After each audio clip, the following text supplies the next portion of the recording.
right, welcome to another deep dive. You gave us a super interesting podcast episode to dig into this time, all about building positive habits. Yeah, definitely. It's from the English Globe podcast. It's called 10 Life-Changing Habits to Start in 2025. And I think what's really cool about this one is it's not just about the habits themselves, it's about this whole idea that small changes can lead to these like big transformations over time. Totally. And what really stood out to me is how Adam and Julia, the hosts, they actually share personal stories about how like just tiny shifts in their routines made a big difference. Okay, so let's get into it. What struck you about this episode, like right off the bat? Well, the first thing that kind of jumped out at me was how they connect personal growth with language learning, which obviously makes sense for their podcast. Right. But it's clever how they show how like mastering these small daily habits can actually like impact not only your language skills, but your entire life. Yeah, I love that. And I think those personal stories that they weave in Mm-hmm. make it so much less intimidating. It's like, Mm-hmm. okay, I can actually do this. Exactly. Like I remember Adam talked about how just 10 minutes of reading every day helped boost his creativity, Oh, yeah, yeah. which at first doesn't seem directly related, but the Okay. way he explained it, it totally makes sense. Yeah. It wasn't about becoming like a speed reading master or something overnight.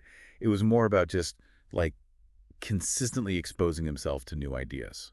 And that's the key, consistency. Like even small actions, if you repeat them over and over, they can really create change. Totally. It's like building a muscle, but for habits. Exactly. All right, so let's dive into some of these specific habits that they talk about. Okay.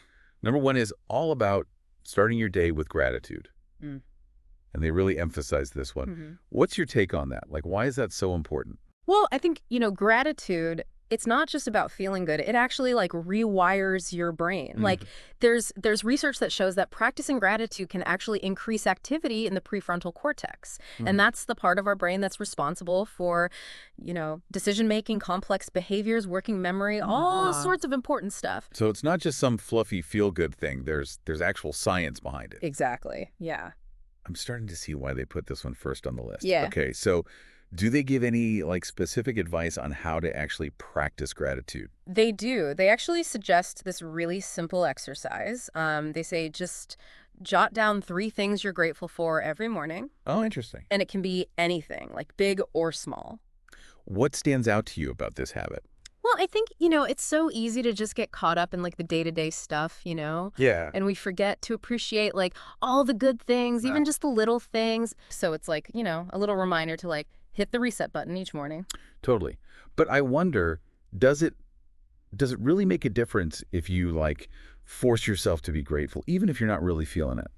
That's a good question. And yeah, I think some people might be a little like skeptical about that. Hmm.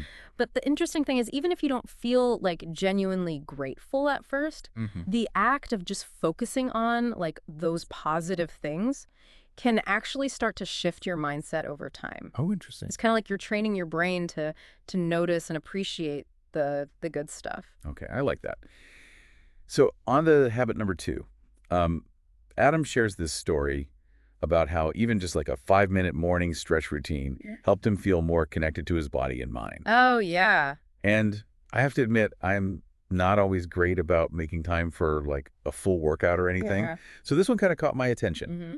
What's the big deal about incorporating movement? Well, it's a good reminder that like you don't need a huge time commitment. Yeah. Like even short bursts of activity can make a difference. Yeah. Our bodies are designed to move, and when we sit for long periods, our metabolism slows down, muscles weaken, Right. and our risk for all sorts of chronic diseases increases. Right. And Julia actually suggests setting a reminder to get up and move every hour, Hmm. which seems way more doable than trying to, squeeze in a full workout. Yeah, exactly. It's about incorporating movement throughout the day, even if it's just for a few minutes at a time. Mhm. And those little mini movement breaks, they actually counteract the negative effects of being sedentary. Oh, interesting. And improve your circulation, your energy levels, even your focus. Okay. So habit number 3, this was really interesting to me. They talk about lifelong learning and like suggest that we should try to pick up a new word or skill every single day, Hmm. which as someone who loves to learn new things, I'm all ears. What do they say about this one? Well, this habit definitely aligns with their whole mission of language learning.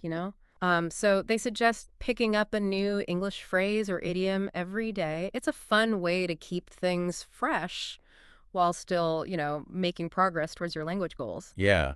I love how they connected it to, like, this idea of planting seeds. Oh, yeah, It's yeah. such a cool analogy. It is. Like each new bit of information, it's like a seed that you're planting in your mind. And over time, those seeds grow and develop, expanding your knowledge and your potential. I love it. So what kind of seeds have you been planting lately? Well, I've been trying to learn a new programming language. Wow. Yeah. That's impressive. Okay, habit number 4, staying hydrated. This one, Julia mentions that she just started by simply drinking a glass of water first thing in the morning, Mm. which again seems like a really manageable change. But I'm curious, why is hydration so important?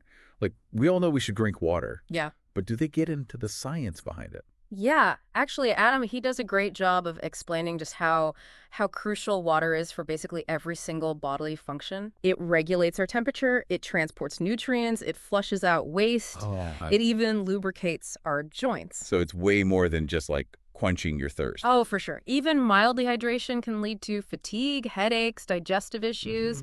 It can even impact like your ability to think clearly. Oh, wow. Okay, I'm grabbing my water bottle right And now. that's the spirit, small changes, big impact. Totally. All right, habit number 5, planning your day. Adam is a big advocate of like making a nightly ritual of actually writing down his top priorities for the next day. Oh, yeah. I've tried this in the past, but haven't been super consistent. Why is it so effective? Well, planning your day, it's a classic productivity technique for a reason. It helps reduce decision fatigue, allows you to prioritize tasks so you can focus on what matters most. Right. Avoid getting sidetracked by all the less essential things. He actually mentions that he still uses a notepad and pen for this. Oh, wow. Old school cool. That's great. What do you think like is the best way to approach it?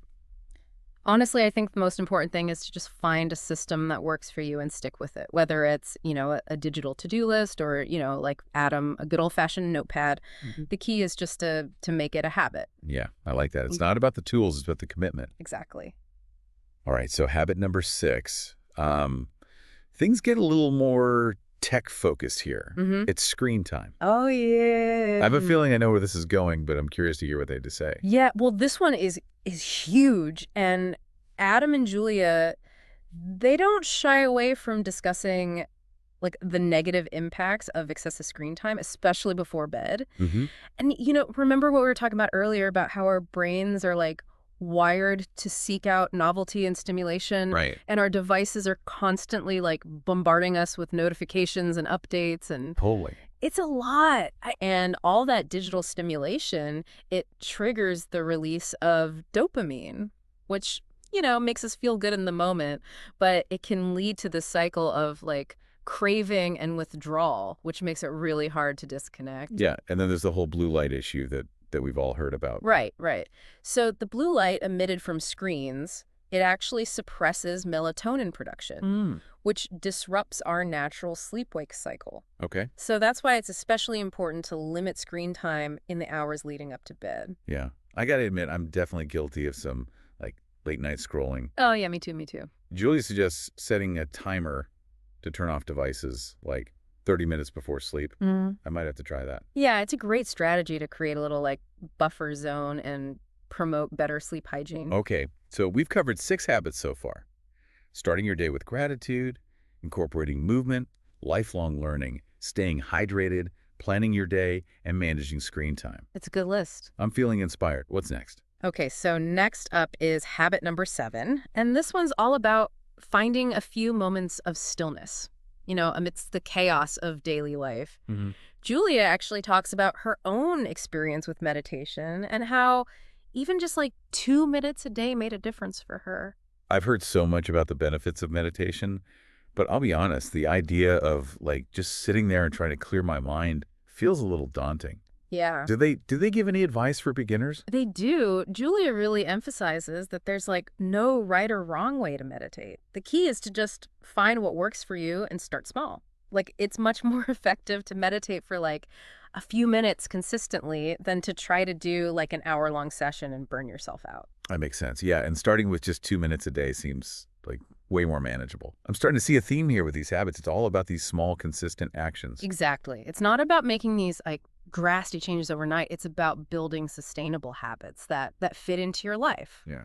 And what's amazing is that even those small, consistent actions can actually lead to like real changes in the brain. Mm. Like studies have shown that regular meditation can lead to increased gray matter in areas that are associated with like attention, emotion regulation, and self-awareness. Wow, so it's like a workout for your brain. It really is. And just like any workout, it takes time and consistency to see results. Totally. But the benefits are definitely worth the effort. Okay, I'm feeling inspired to give meditation a try. Hmm. Okay, on to habit number 8, stepping outside your comfort zone. I'm intrigued by this one. What do they say about it? Well, they emphasize that stepping outside your comfort zone doesn't have to mean like doing something huge or terrifying, you know? Right. It could be as simple as trying a new recipe or taking a different route to work or like they suggest, learning a new skill. They actually talk about how the process of learning English, even though it can be challenging, has pushed them out of their comfort zones and led to personal growth in other areas of their lives. Yeah, that's a really good point. It's not just about like acquiring the new skill. It's about the journey, Yeah. right? And the challenges you overcome along the way. It's about stretching yourself, Yeah. expanding your horizons, and discovering new things about yourself. Mm-hmm. And remember, it's not about being perfect. It's about progress. I love that. Progress over perfection. What kind of new skills have you been thinking about exploring? Well, I've always been curious about pottery. Oh, that's cool. Maybe we could take a class together sometime. I'd like that. Okay. So habit number 9, journaling. Oh, yeah. Julia describes journaling as like a really powerful way to gain clarity, reduce stress, and of course, improve English writing skills. Right. I've dabbled in journaling in the past, but I haven't been very consistent. Hmm. Do they get into the specifics of like how to make it a habit?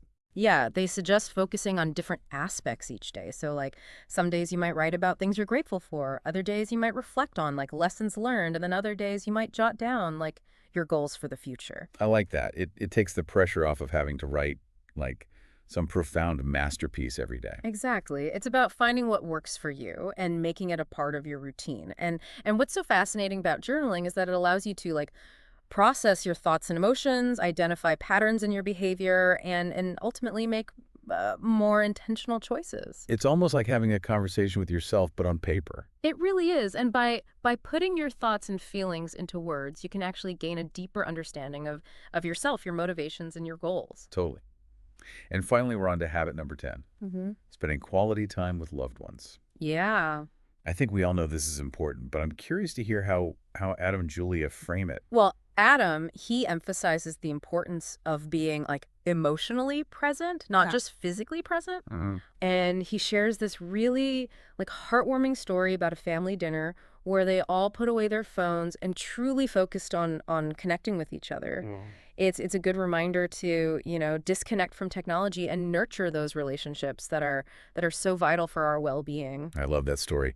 In a world that's like increasingly dominated by screens, Yeah. it's so important to carve out that time for meaningful connection with the people we care about. Absolutely. Humans are social creatures, and we thrive on connection and belonging. Spending quality time with loved ones, it fosters a sense of love, support, and security, Yeah. and creates memories that last a lifetime. Okay, we've officially made it through all 10 habits. Yeah. Before we move on, is there one that has like particularly resonated with you? You know, the one that keeps coming back to me is starting the day with gratitude. I think it's so powerful to begin each day with a focus on the positive, even if it's just for a few minutes. Yeah, I agree. It's such a simple yet profound habit. And it seems like a great foundation for building all the other habits that we've discussed. Yeah, it's amazing how, like, each of these habits seems to connect back to that idea of small changes leading to these, like, big transformations. And I'm feeling pretty motivated to put some of this into practice. That's great. And remember, you don't have to try to do everything at once. Actually, Adam and Julia, they issue like a challenge to their listeners at the end of the episode. Oh, I love a good challenge. Tell me more. It's called the 7-Day Habit Shift. So they encourage their listeners to pick just one habit from the list and commit to trying it out for a week. Oh, that's brilliant. It takes the pressure off, makes it feel much more achievable. What I like is that it's not about being perfect or doing it right. It's more about like experimentation and building that momentum, you know. Did they mention anything else about the challenge? Yeah, actually, they encourage listeners to like share their experiences on social media using a specific hashtag. It's a cool way to create like a sense of community and support around positive change. Yeah, I love that idea. It's like we're all on this together, even though we're listening individually. Exactly. Now, before we wrap up, I kind of want to zoom out for a moment. So, Adam and Julia, they focused on 10 specific habits, but I think what's most valuable is understanding those like underlying principles behind those habits, you know? Hmm. So, what other positive changes might you consider incorporating into your life? That's a great question. I'm thinking about what you said earlier about finding moments of stillness. Hmm. Maybe something like spending more time in nature or like rediscovering a hobby that brings me joy. I love that. It's about taking these principles and personalizing them, figuring out what works best for you in your life. So what does all this mean for our listener as they go forward? Well, it means that even small adjustments to your daily routine can have a huge GE impact over time. It's not about perfection, it's about consistency and finding those small wins that build momentum and create like a ripple effect of positive change. It's been so insightful unpacking these ideas with you. I'm walking away feeling really inspired and empowered to take control of my habits and ultimately shape my own life. That's wonderful. As you move forward, just remember, you have the power to create the life you want, one small habit at a time. So pick one habit that resonated with you from this episode, commit to trying it out for a week, and see what happens. You might just surprise yourself. And remember, you can always revisit these ideas. The journey of personal growth, it's ongoing. Until next time, happy habit building.